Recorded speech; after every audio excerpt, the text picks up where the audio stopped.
ध्यान से सुनिए। जो आप आज जानने जा रहे हैं वह कोई साधारण कथा नहीं, बल्कि वह रहस्य है जो हजारों साल पहले ग्रंथों में छुपा दिया गया था। एक ऐसी भविष्यवाणी जिसका जिक्र शायद आपने सुना तो होगा, लेकिन कभी उसकी सच्चाई को गहराई से महसूस नहीं किया। कहा गया था कि कलयुग की कुल आयु 4,32,000 वर्ष है, लेकिन जब धरती पर पाप अपनी चरम सीमा पर पहुंच जाता है, जब इंसान इंसानियत को भूल जाता है और जब धर्म और अधर्म के बीच की रेखा मिटने लगती है, तब कालचक्र अपनी दिशा बदल देता है। हाँ, वही कालचक्र जो युगों की गति और धरती के हालात को नियंत्रित करता है, जिसके बारे में महाभारत, विष्णु पुराण और भविष्य पुराण में स्पष्ट लिखा है। जब अधर्म बढ़ेगा और धर्म का नाम लेने वाले लोग भी अधर्म में लिप्त हो जाएंगे, तब कालचक्र अपनी चाल तेज कर देगा और बिना पूरी आयु बिताए ही कलयुग का समय घट जाएगा। और यही हो रहा है। 2030 यही वह वर्ष है जिसे लेकर ग्रंथों, भविष्यवाणियों और परमहंस योगानंद जैसे महान संतों ने इशारा किया है। परमहंस योगानंद जी, जिन्होंने अपनी पुस्तक ऑटोबायोग्राफी ऑफ ए योगी में युग परिवर्तन की गहरी आध्यात्मिक व्याख्या की, ने भी संकेत दिया था कि जब मानवता आध्यात्मिक चेतना से दूर जाएगी, तब कालचक्र की गति तेज होगी। उन्होंने कहा था कि यह परिवर्तन केवल बाहरी नहीं, बल्कि मनुष्य के अंतःकरण में भी होगा। 2030 में धरती पर युग परिवर्तन होगा, कलयुग अपनी अंतिम सांसें लेगा और सतयुग का आरंभ होगा। यह कोई संयोग नहीं, बल्कि कालचक्र की गति का परिणाम है। ग्रंथों में कहा गया है कि हर युग के अंत में समय की चाल तेज हो जाती है। पिछले कुछ वर्षों में जो घटनाएं घटी हैं, वे सामान्य नहीं हैं। ये सब कालचक्र की करवट का संकेत है। 2025 के सावन महीने में दुनिया भर में कुछ ऐसे लक्षण देखने को मिले जो ग्रंथों में हजारों साल पहले लिखे गए थे। पहला संकेत, आसमान में कई जगह 3-3 इंद्रधनुष एक साथ दिखाई दिए। यह कोई साधारण घटना नहीं थी। वेदों और पुराणों में इसे विशेष माना गया है। जब एक साथ 3 इंद्रधनुष प्रकट होते हैं, तो समझ लो कि कालचक्र अपनी चाल बदल चुका है। यह युग के समापन और नए युग के आगमन का संकेत है। 2025 के सावन में यह दृश्य भारत, अमेरिका, रूस, अफ्रीका और हिमालय के कई हिस्सों में देखा गया। लोग इसे एक प्राकृतिक चमत्कार समझकर आगे बढ़ गए, लेकिन जिन्होंने परमहंस योगानंद जी की शिक्षाओं और ग्रंथों को पढ़ा था, उन्होंने तुरंत समझ लिया कि यह वही संकेत है जिसके बाद समय रुकता नहीं। दूसरा संकेत, सावन में सूखे हुए पुराने जल स्रोत अचानक पानी से भरने लगे। ऐसी झीलें और सरोवर जो वर्षों से सूखे थे, उनमें न केवल जल आया, बल्कि वहां हजारों वर्ष पुरानी शिवलिंग और देवी देवताओं की मूर्तियां प्रकट होने लगीं। पुराणों में लिखा है कि जब मृत जल स्रोत जीवन पालें और प्राचीन मंदिरों की मूर्तियां प्रकट हों, तो कालचक्र अपनी अगली चाल के लिए तैयार है। परमहंस योगानंद जी ने भी अपने प्रवचनों में कहा था कि प्रकृति स्वयं युग परिवर्तन की गवाह बनती है और ये संकेत उसी की अभिव्यक्ति है। तीसरा संकेत, शिव भक्ति का असाधारण उभार। 2025 के सावन में भारत, नेपाल, भूटान और इंडोनेशिया के शिव मंदिरों में भक्तों की भीड़ इतनी उमड़ी कि कई मंदिरों में आपातकालीन व्यवस्था करनी पड़ी। सबसे अद्भुत बात यह थी कि युवा जो पहले मंदिरों से दूर रहते थे, स्वतः शिव भक्ति की ओर खींचे चले गए। स्कंद पुराण और लिंग पुराण में लिखा है कि जब कालचक्र अपनी चाल बदलता है, तो महादेव के भक्तों में अचानक वृद्धि होती है। परमहंस योगानंद जी ने भी ध्यान और भक्ति की शक्ति पर जोर देते हुए कहा था कि युग परिवर्तन के समय लोग स्वयं ईश्वरीय चेतना की ओर आकर्षित होंगे। यह संकेत है कि शिव स्वयं युग परिवर्तन की भूमिका में है। चौथा संकेत, असामान्य मौसम। 2025 के सावन में एक ही दिन में 4 मौसम देखने को मिले। सुबह खड़ी धूप, दोपहर में तेज आंधी, शाम को मूसलाधार बारिश और रात में बर्फ। यह केवल भारत में नहीं, बल्कि विश्व के कई हिस्सों में हुआ। अग्नि पुराण कहता है कि जब मौसम अपनी मर्यादा छोड़ दे, तो कालचक्र नया अध्याय लिखने को तैयार है। योगानंद जी ने भी प्रकृति और मानव चेतना के बीच गहरे संबंध की बात कही थी, और यह मौसम का खेल कालचक्र की करवट का प्रतीक है। 5वां संकेत, धरती के नीचे से अजीब आवाजें। सावन के महीने में रात के सन्नाटे में कई जगह धरती के भीतर से कंपन और गूंज सुनाई दी। भूवैज्ञानिक इसे प्राकृतिक हलचल कहकर भूल गए, लेकिन गरुड़ पुराण और भविष्य पुराण में लिखा है कि जब कालचक्र घूमता है तो धरती अपने भीतर से संकेत देती है। 2025 में यह कंपन यही बता रहा था कि अब समय बचा नहीं है। छठा संकेत, धर्म ग्रंथों की ओर लोगों का अचानक आकर्षण। 2025 के सावन में लाखों लोगों ने गीता, रामायण, शिव महापुराण और कालिका पुराण पढ़ना शुरू किया। गांव-गांव में शिव पुराण का पाठ हुआ। परमहंस योगानंद जी ने कहा था कि जब मानवता अपने मूल की ओर लौटने लगे तो यह युग परिवर्तन का स्पष्ट संकेत है। यह धार्मिक जागृति नहीं, बल्कि कालचक्र की अंतिम गति का प्रमाण है। इन संकेतों को देखें तो समझ आता है कि यह कोई संयोग नहीं, बल्कि कालचक्र का निर्णायक मोड़ है। अब सवाल है कि 2030 में क्या होगा। ग्रंथों और परमहंस योगानंद जी की शिक्षाओं के अनुसार 2030 में एक खगोलीय घटना घटेगी जो धरती के वातावरण को बदल देगी। एक दुर्लभ तारा, जिसे ध्रुव पुत्र कहा गया है, उदय होगा। इस तारे की ज्योति पूरे ब्रह्मांड को आलोकित करेगी। उस दिन पृथ्वी पर 3 घंटे तक सूर्य ग्रहण जैसा अंधकार छाएगा। कोई पक्षी नहीं बोलेगा, जीव जंतु भयभीत होकर स्थिर हो जाएंगे और एक दिव्य ध्वनि गूंजेगी जिसे केवल सजग साधक सुन पाएंगे। उस क्षण कालचक्र अपनी सबसे तेज गति से घूमेगा और सतयुग का द्वार खुल जाएगा। अब बात को और आगे बढ़ाते हैं। यह कालचक्र का परिवर्तन केवल भौतिक या प्राकृतिक घटनाओं तक सीमित नहीं है, बल्कि यह मानव चेतना, समाज और समस्त सृष्टि के स्तर पर एक गहरा बदलाव लाएगा। परमहंस योगानंद जी ने अपनी शिक्षाओं में बार बार इस बात पर जोर दिया था कि युग परिवर्तन का समय वह क्षण होता है जब मनुष्य का मन और आत्मा एक नई ऊर्जा से सन्नाटती है। उन्होंने कहा था कि यह परिवर्तन केवल बाहरी दुनिया में नहीं, बल्कि प्रत्येक व्यक्ति के भीतर भी होगा। जब कालचक्र अपनी गति बढ़ाता है तो यह मानव के अंतःकरण को भी जागृत करता है, और यही वह समय है जब लोग अपने जीवन के उद्देश्य को समझने लगते हैं। 2025 के सावन में देखे गए संकेत: 3 इंद्रधनुष, सूखे जल स्रोतों का पुनर्जनन, शिव भक्ति का उभार, असामान्य मौसम, धरती की गूंज और धर्म ग्रंथों की ओर आकर्षण। ये सभी इस बात के प्रमाण हैं कि कालचक्र अब अपनी अंतिम चाल चल रहा है। पुराणों में लिखा है कि जब ये संकेत एक साथ प्रकट हों तो समझ लो कि सृष्टि एक नए युग की ओर बढ़ रही है। परमहंस योगानंद जी ने भी अपने प्रवचनों में बताया था कि जब प्रकृति और मानव चेतना में एक साथ परिवर्तन दिखे तो यह ईश्वरीय योजना का हिस्सा होता है। अब 2030 की उस खगोलीय घटना की बात करते हैं जिसका जिक्र भविष्य पुराण, ब्रह्म वैवर्त पुराण और योगानंद जी की शिक्षाओं में मिलता है। यह घटना केवल एक तारे का उदय नहीं होगी, बल्कि यह एक ऐसी ब्रह्मांडीय घटना होगी जो धरती के ऊर्जा क्षेत्र को पूरी तरह बदल देगी। ग्रंथों में इसे ध्रुव पुत्र तारे का उदय कहा गया है। इस तारे की ज्योति इतनी प्रबल होगी कि यह न केवल रात के आकाश को रोशन करेगा, बल्कि दिन में भी इसका प्रभाव दिखेगा। परमहंस योगानंद जी ने एक बार कहा था कि जब ब्रह्मांड में कोई बड़ी आध्यात्मिक घटना होती है तो वह मनुष्य के मन में एक नई रोशनी जगाती है। यह तारा उसी रोशनी का प्रतीक होगा। जब यह तारा 2030 में प्रकट होगा, उस दिन ग्रहों की चाल एक विशेष योग में होगी। भविष्य पुराण के अनुसार यह योग सूर्य, चंद्र और अन्य प्रमुख ग्रहों के संरेखण से बनेगा। इस संरेखण के दौरान धरती पर 3 घंटे का एक अजीब सा अंधकार छाएगा जो सूर्य ग्रहण जैसा होगा, लेकिन उससे भिन्न। इस दौरान प्रकृति शांत हो जाएगी, पक्षी चहचहाना बंद कर देंगे, हवा थम जाएगी और समुद्र की लहरें भी स्थिर हो जाएंगी। यह वह क्षण होगा जब कालचक्र अपनी चरम गति पर होगा। परमहंस योगानंद जी ने इस तरह की घटनाओं को आध्यात्मिक सन्नाद का क्षण कहा था, जब सृष्टि और ईश्वर के बीच एक सीधा संवाद होता है। इस घटना के बाद धरती पर एक नई चेतना का संचार होगा। भविष्य पुराण कहता है कि उस दिन से अधर्मी और पापी आत्माओं के मन में पश्चाताप और ग्लानि का भाव जागेगा।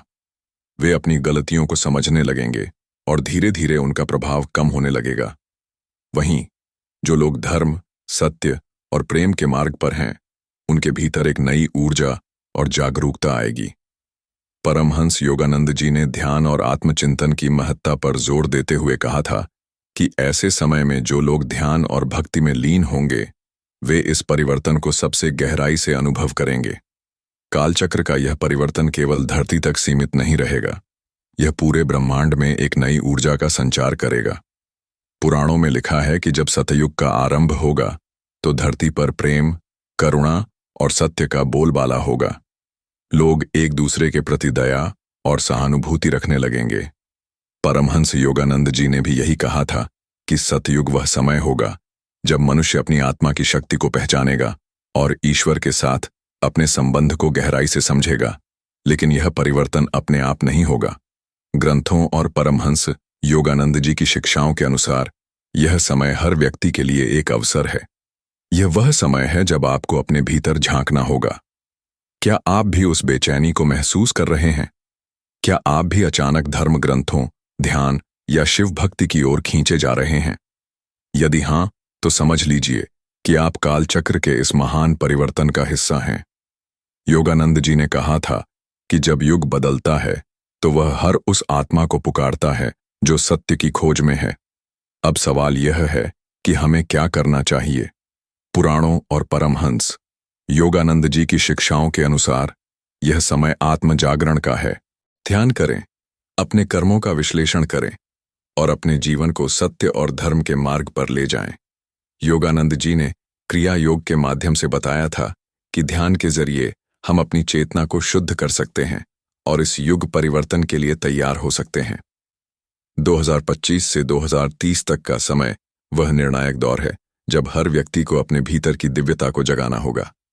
अब इस रहस्य को और गहराई से समझते हैं। कालचक्र का यह परिवर्तन केवल एक घटना नहीं, बल्कि सृष्टि के एक नए अध्याय की शुरुआत है। यह वह समय है जब धरती और उसका हर प्राणी एक नई चेतना के साथ जुड़ेगा। परमहंस योगानंद जी ने अपनी शिक्षाओं में बार बार बताया था कि युग परिवर्तन केवल बाहरी बदलाव नहीं लाता, बल्कि यह मानव के मन, हृदय और आत्मा को भी परिवर्तित करता है। उन्होंने कहा था कि जब समय की गति तेज होती है तो यह हर व्यक्ति के लिए एक अवसर होता है कि वह अपनी आध्यात्मिक यात्रा को तेज करे। यह वह क्षण है जब हमें अपने कर्मों, विचारों और जीवन शैली पर गहराई से विचार करना होगा। 2025 के सावन में देखे गए संकेत, 3 इंद्रधनुष, सूखे जल स्रोतों का जीवंत होना, शिव भक्ति का उभार, असामान्य मौसम, धरती की गूंज और धर्म ग्रंथों की ओर आकर्षण, ये सभी कालचक्र की उस तीव्र गति के संकेत हैं जो अब रुकने वाली नहीं। भविष्य पुराण और अन्य ग्रंथों में लिखा है कि जब ये संकेत एक साथ प्रकट होते हैं तो यह सृष्टि के एक नए युग की ओर बढ़ने का स्पष्ट संदेश होता है। परमहंस योगानंद जी ने भी अपने प्रवचनों में कहा था कि ये संकेत प्रकृति और ईश्वर की उस योजना का हिस्सा है जो मानवता को उसके मूल उद्देश्य की ओर ले जाती है। 2030 में होने वाली खगोलीय घटना, जिसे ध्रुवपुत्र तारे का उदय कहा गया है, केवल एक खगोलीय घटना नहीं होगी, यह एक आध्यात्मिक जागरण का प्रतीक होगी। पुराणों में लिखा है कि इस तारे की ज्योति इतनी शक्तिशाली होगी कि यह धरती के हर प्राणी के मन में एक नई रोशनी जगा देगी। परमहंस योगानंद जी ने क्रिया योग के माध्यम से सिखाया था कि ऐसी ब्रह्मांडीय घटनाएं मानव की चेतना को उच्च स्तर तक ले जाती हैं। उन्होंने कहा था कि जब ऐसी घटनाएं घटती हैं तो यह मनुष्य के लिए अपने भीतर की दिव्यता को पहचानने का समय होता है। इस तारे के उदय के साथ ही धरती पर एक नई ऊर्जा का प्रवाह होगा जो लोगों के विचारों, व्यवहारों और जीवन के दृष्टिकोण को बदल देगा। इस खगोलीय घटना के दौरान जब ग्रह एक विशेष योग में होंगे और धरती पर 3 घंटे का अंधकार छाएगा, तब प्रकृति पूरी तरह शांत हो जाएगी। यह वह क्षण होगा जब कालचक्र अपनी सबसे तीव्र गति से घूमेगा। भविष्य पुराण में लिखा है कि इस समय एक ऐसी दिव्य ध्वनि गूंजेगी जिसे केवल वे लोग सुन पाएंगे जिनका मन और आत्मा शुद्ध होगा। परमहंस योगानंद जी ने इस ध्वनि को नाद ब्रह्म से जोड़ा था, जो सृष्टि की मूल ध्वनि है। उन्होंने कहा था कि यह ध्वनि ध्यान के गहरे स्तरों में सुनी जा सकती है और यह वह संकेत है जो युग परिवर्तन की शुरुआत को चिह्नित करता है। इस घटना के बाद धरती पर एक नई चेतना का उदय होगा। अधर्म और पाप का प्रभाव धीरे धीरे कम होने लगेगा। पुराणों में कहा गया है कि सतयुग के आरंभ में लोग स्वाभाविक रूप से सत्य, प्रेम और करुणा की ओर आकर्षित होंगे। परमहंस योगानंद जी ने भी अपनी पुस्तक ऑटोबायोग्राफी ऑफ ए योगी में लिखा था कि सतयुग वह समय होगा जब मनुष्य अपने भीतर की ईश्वरीय चेतना को पहचानेगा और दूसरों के साथ एकता का अनुभव करेगा। यह वह समय होगा जब लालच, स्वार्थ और हिंसा का प्रभाव कम होगा और लोग एक दूसरे के साथ सहयोग और प्रेम से रहना शुरू करेंगे। लेकिन यह परिवर्तन अपने आप नहीं आएगा। ग्रंथों और योगानंद जी की शिक्षाओं के अनुसार यह समय हर व्यक्ति के लिए एक जिम्मेदारी भी लेकर आता है। यह वह समय है जब हमें अपने कर्मों को शुद्ध करना होगा, अपने विचारों को सकारात्मक बनाना होगा और अपने जीवन को धर्म के मार्ग पर ले जाना होगा। परमहंस योगानंद जी ने क्रिया योग को इसीलिए इतना महत्व दिया था क्योंकि यह एक ऐसी विधि है जो मनुष्य को उसकी आत्मा के साथ जोड़ती है। उन्होंने कहा था कि ध्यान और आत्मचिंतन के माध्यम से हम उस दिव्य ऊर्जा से जुड़ सकते हैं जो इस युग परिवर्तन को संचालित कर रही है। 2025 से 2030 तक का समय वह निर्णायक दौर है जब हर व्यक्ति को अपने लिए और सृष्टि के लिए कुछ करना होगा। पुराणों में लिखा है कि जब कालचक्र अपनी चरम गति पर होता है तो यह हर आत्मा को पुकारता है। यह वह समय है जब आपको अपने भीतर की उस बेचैनी को समझना होगा जो आपको कुछ नया करने, कुछ सार्थक करने के लिए प्रेरित कर रही है। अगर आप भी शिव भक्ति, ध्यान या धर्म ग्रंथों की ओर खींचे जा रहे हैं तो यह कोई संयोग नहीं है, यह कालचक्र की पुकार है। योगानंद जी ने एक बार कहा था, जब समय बदलता है तो वह हर उस व्यक्ति को अवसर देता है जो सत्य की खोज में है। यह समय आपके लिए भी वह अवसर है। अपने जीवन को देखें, अपने कर्मों का विश्लेषण करें। क्या आप वही जीवन जी रहे हैं जो आपकी आत्मा का उद्देश्य है? क्या आप अपने भीतर की उस शक्ति को जगा रहे हैं जो आपको सतयुग की ओर ले जा सकती है? पुराणों में कहा गया है कि सतयुग का द्वार केवल उनके लिए खुलता है जो अपने मन और कर्मों को शुद्ध करते हैं। जैसे जैसे हम इस रहस्यमयी और गहन विषय को और गहराई से समझते हैं, यह स्पष्ट होता जाता है कि कालचक्र का यह परिवर्तन केवल एक घटना नहीं, बल्कि सृष्टि की एक नई दिशा है। यह वह समय है जब धरती, उसका हर प्राणी और समस्त ब्रह्मांड एक नई ऊर्जा के साथ सन्नादित होगा। परमहंस योगानंद जी ने अपनी शिक्षाओं में बार बार इस बात पर बल दिया था कि युग परिवर्तन का समय वह अवसर है जब मानव अपनी आत्मा के साथ गहरा संबंध स्थापित कर सकता है। उन्होंने कहा था कि यह परिवर्तन केवल बाहरी दुनिया तक सीमित नहीं है, बल्कि यह प्रत्येक व्यक्ति के भीतर एक आध्यात्मिक क्रांति लाता है। यह वह समय है जब हमें अपने जीवन के हर पहलू, विचार, कर्म और उद्देश्य को पुनर्मूल्यांकन करना होगा। 2025 के सावन में देखे गए संकेत, 3 इंद्रधनुषों का एक साथ प्रकट होना, सूखे जल स्रोतों का फिर से जीवंत होना, शिव भक्ति में अप्रत्याशित उभार, असामान्य मौसमी बदलाव, धरती के भीतर से आने वाली रहस्यमयी गूंज और धर्म ग्रंथों की ओर लोगों का स्वतःस्फूर्त आकर्षण, ये सभी कालचक्र की उस तीव्र गति के प्रमाण हैं जो अब अपने चरम की ओर बढ़ रही है। भविष्य पुराण, स्कंद पुराण और अन्य ग्रंथों में इन संकेतों को युग परिवर्तन के स्पष्ट लक्षणों के रूप में वर्णित किया गया है। परमहंस योगानंद जी ने भी अपने प्रवचनों में बताया था कि जब प्रकृति और मानव चेतना एक साथ बदलाव के संकेत देती है तो यह ईश्वर की उस महान योजना का हिस्सा होता है जो सृष्टि को उसके मूल सत्य की ओर ले जाती है। 2030 में होने वाली खगोलीय घटना, जिसे ग्रंथों में ध्रुवपुत्र तारे का उदय कहा गया है, केवल एक खगोलीय दृश्य नहीं होगा।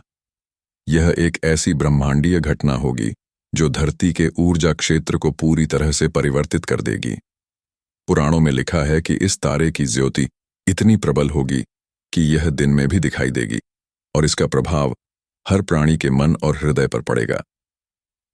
परमहंस योगानंद जी ने अपनी पुस्तक ऑटोबायोग्राफी ऑफ ए योगी और अपने प्रवचनों में बताया था कि ऐसी ब्रह्मांडीय घटनाएं मानव चेतना को उच्च स्तर तक ले जाती है। उन्होंने क्रिया योग के माध्यम से सिखाया था कि जब हम ध्यान में गहराई से उतरते हैं तो हम ऐसी दिव्य ऊर्जा से जुड़ सकते हैं जो हमें इस परिवर्तन के लिए तैयार करती है। इस खगोलीय घटना के दौरान जब सूर्य, चंद्र और अन्य ग्रह एक विशेष योग में होंगे, धरती पर 3 घंटे का एक असामान्य अंधकार छाएगा। यह सूर्य ग्रहण से अलग होगा क्योंकि यह केवल प्रकाश का अभाव नहीं होगा, बल्कि एक गहन आध्यात्मिक शांति का क्षण होगा। पुराणों में लिखा है कि इस समय प्रकृति पूरी तरह स्थिर हो जाएगी, पक्षी चुप हो जाएंगे, हवाएं थम जाएंगी और समुद्र की लहरें रुक जाएंगी। यह वह क्षण होगा जब कालचक्र अपनी सबसे तेज गति से घूमेगा और एक नया युग शुरू होगा। परमहंस योगानंद जी ने इस क्षण को ब्रह्मांडीय सन्नाद का नाम दिया था, जब सृष्टि और ईश्वर के बीच एक गहरा संवाद होता है।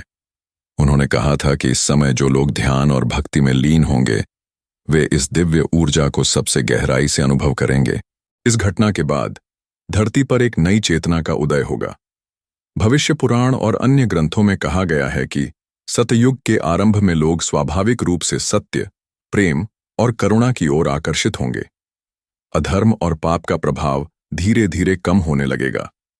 परमहंस योगानंद जी ने बताया था कि सतयुग वह समय होगा जब मनुष्य अपनी आत्मा की शक्ति को पहचानेगा और दूसरों के साथ एकता का अनुभव करेगा। यह वह समय होगा जब स्वार्थ, लालच और हिंसा का प्रभाव न्यूनतम होगा और लोग एक दूसरे के साथ सहयोग और प्रेम से रहना शुरू करेंगे। लेकिन यह परिवर्तन अपने आप नहीं होगा। यह समय हर व्यक्ति के लिए एक चुनौती और अवसर दोनों लेकर आता है। परमहंस योगानंद जी ने सिखाया था कि युग परिवर्तन का समय वह क्षण है जब हमें अपने कर्मों को शुद्ध करना होगा। उन्होंने क्रिया योग के माध्यम से बताया था कि ध्यान और आत्मचिंतन के जरिए हम अपनी चेतना को शुद्ध कर सकते हैं और उस दिव्य ऊर्जा से जुड़ सकते हैं जो इस परिवर्तन को संचालित कर रही है।